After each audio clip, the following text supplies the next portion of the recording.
Okay. Good afternoon, student. Good afternoon. Today our new topic is cash flow statement. The topic name is cash flow.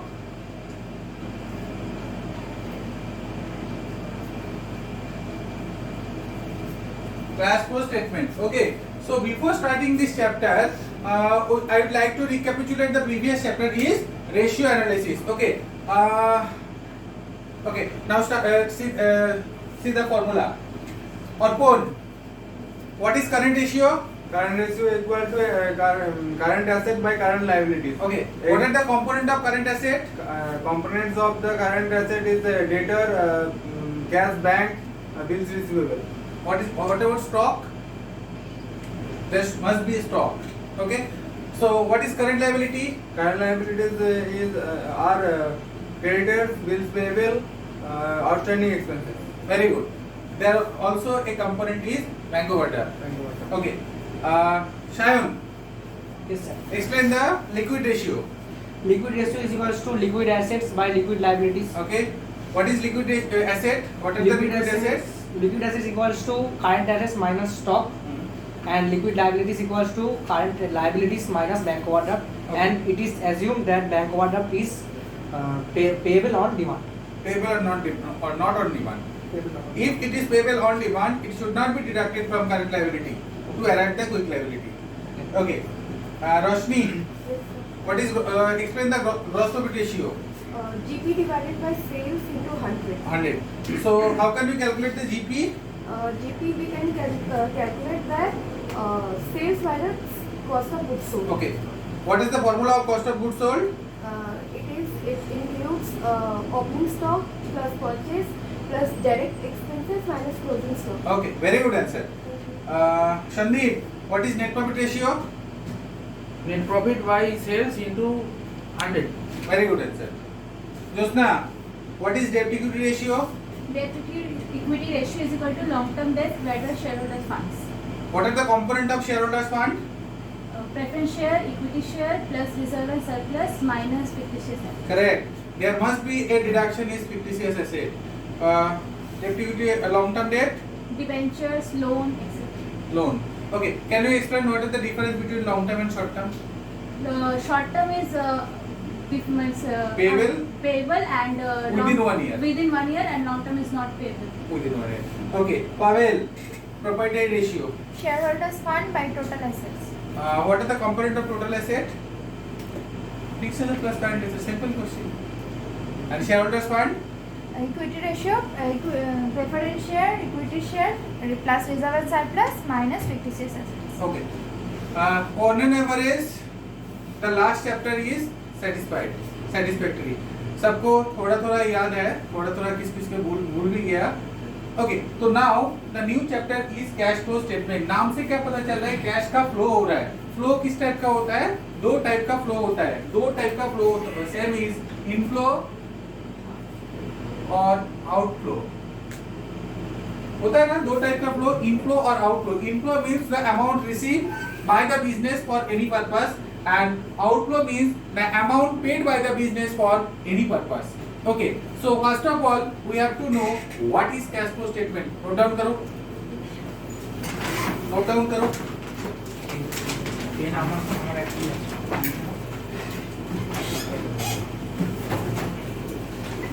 Note down करो. लिखो cash flow statements. Cash flow statement. Cash flow statement is a statement. Cash flow statement is a statement which show the cash inflow and outflow. Cash flow statement is a statement. Cash flow statement is a statement which show the inflow and outflow.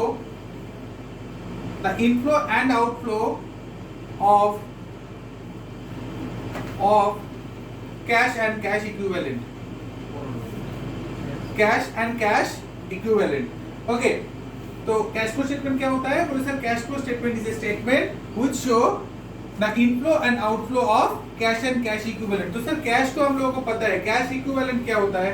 sir, cash equivalent means the amount which is equivalent to cash, means check in transit. Okay. So मेरा question आना चाहिए था आप लोगों का side से, sir हम लोग कैश फ्लो क्यों बनाए, फायदा क्या है ये बनाने का? कुछ तो ऑब्जेक्टिव होना चाहिए था ना बनाने का। तो यहाँ पे हम लोग क्या चेक करना है, कैश फ्लो बनाने का ऑब्जेक्टिव ये होता है to calculate the total amount received in a particular period.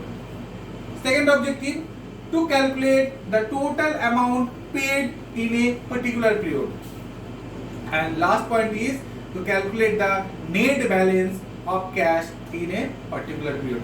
बोले सर ये तो हम लोग कैश बुक में भी बनाए थे, कितना आया कितना गया, मेरे पास सीडीबीडी कितना है? बोले sir 100% same. Cash flow statement and cash book on an average same ही है। Cash flow statement have to prepare by the company as per AS3। Cash book बोले सर तो सभी लोग बनाते हैं, पान वाले दुकान भी बनाते हैं कैश बुक, लेकिन cash flow statement naturally company बनाते हैं। ओके, तो देखो जब हम लोग कैश बुक बनाए थे वहां पे ना मेरा टोटल जो रिसीव है और टोटल जो पेमेंट है उसको कोई सेग्रीगेशन नहीं किए थे, लेकिन हम लोग जब कैश फ्लो स्टेटमेंट बनाएंगे मेरा टोटल एक्टिविटी को 3 पार्ट में डिवाइड करना है। क्या करना है? 3 पार्ट में डिवाइड करना है। हेडिंग करो। मेरा जो कैश फ्लो स्टेटमेंट है इसका जो टोटल एक्टिविटी है उसको हम लोग 3 पार्ट में डिवाइड करेंगे। हेडिंग करो, classification of activity.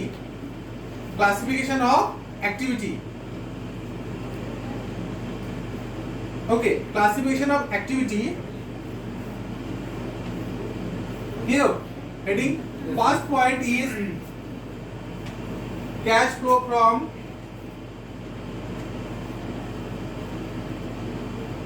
operating activity.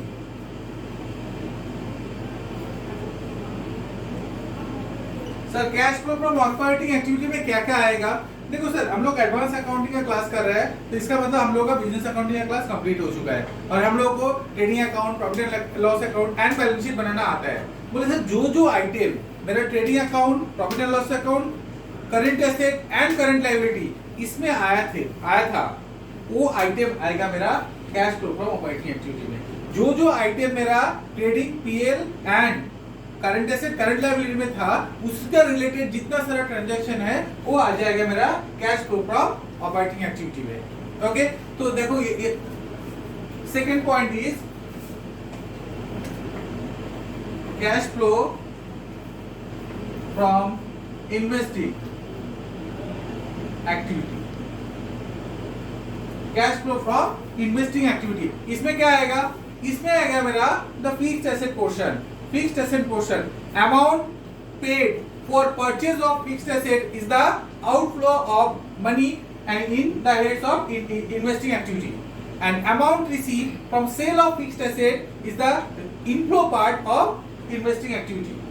Sir investment हम लोग खरीदा तो part is cash flow from financing activity.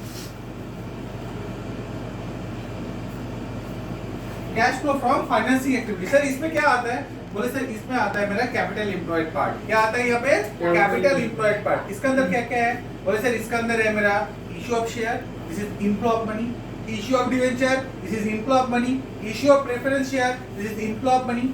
And outflow क्या होता है? बोले sir buyback of equity share, redemption of preference share and redemption of debenture. ये सब आता है तो हम लोग का आउटफ्लो में। और इनफ्लो में क्या था? Issue of share, issue of debenture, issue of preference share. Outflow में issue of redemption of buyback, redemption of equity share, redemption of preference share, buyback of equity share and redemption of debenture. अगर हम लोग loan लिया तो it should be comes under inflow. Loan तो हम लोग repayment कर दिया, this should be comes to the outflow. Sir हम लोग अगर लोन दिया किसी को तो सर वो आएगा मेरा इन्वेस्टिंग एक्टिविटी में। हम लोग दिया था किसी को, वो आएगा मेरा इन्वेस्टिंग का आउटफ्लो। और उसी लोन अगर मेरे पास रिटर्न आ गया तो वो हो जाएगा इन्वेस्टिंग का मेरा इनफ्लो। हम लोग इन्वेस्टिंग एक्टिविटी में बोले थे कि interest receive and dividend receive is investing का इनफ्लो, और interest paid and dividend paid this is investing का आउटफ्लो। इन्वेस्टिंग ये फाइनेंसिंग का आउटफ्लो है, बिकॉज हम लोग लोन लिया और हम लोग शेयर इशू किया, so it is the outflow of financing activity. Okay, next part is method of cash flow statement. Next पर क्या होता है sir, method of cash flow statement. Cash flow statement का दो मेथड होता है। कौन सा मेथड है? कैश फ्लो स्टेटमेंट का दो मेथड है। Method number 1 direct method and number 2 indirect method.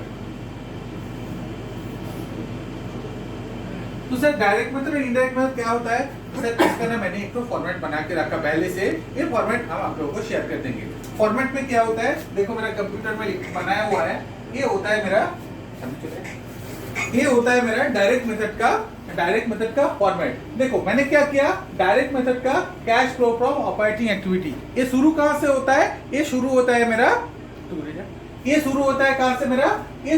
मेरा नेट प्रॉफिट बिफोर टैक्स से लेके। कहां से शुरू होता है? Net profit before tax. ये कहां से मिलेगा? ये मिलेगा मेरा प्रॉफिट एंड लॉस का जो नेट प्रॉफिट है वो से मिलेगा।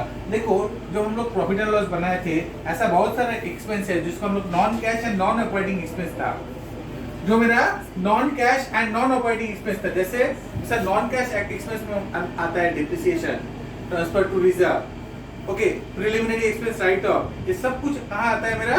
ये आता है मेरा नॉन कैश एक्सपेंस। ये एक्सपेंस हम लोग डिडक्ट किए थे, करने के बाद मेरा नेट प्रॉफिट आया था। लेकिन ये एक्सपेंस के लिए मेरे को किसी को पेमेंट किया क्या? मैंने किसी को पेमेंट किया?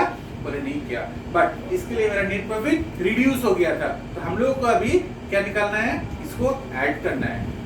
ऐड करने के बाद मेरा क्या आएगा? ऑपरेटिंग प्रॉफिट आएगा। तो मुझे यहाँ पे ऑपरेटिंग प्रॉफिट लेना है। क्या क्या है देखो, ऐड होगा। मैंने कुछ सिंपल दिया, ये सारा बहुत कुछ होता है। डेप्रिसिएशन ऐड होगा, कोई भी टाइप ऑफ प्रोविजन क्या है, ये भी नॉन कैश एक्सपेंस होता है, ये ऐड हो जाएगा। Transfer to the reserve, interest paid, dividend paid, ये क्यों ऐड बैक होगा? बोले सर ये मेरा ऑपरेटिंग का एक्सपेंस है नहीं, ये क्या एक्सपेंस है? मेरा फाइनेंशियल एक्सपेंस है। हम लोग वहां पे जाके माइनस करेंगे, लेकिन यहाँ पे मेरा वो ऐड बैक हो जाएगा। Premium for redemption, loss on sale of asset, ये सब कुछ मेरा क्या होगा? ऐड होगा।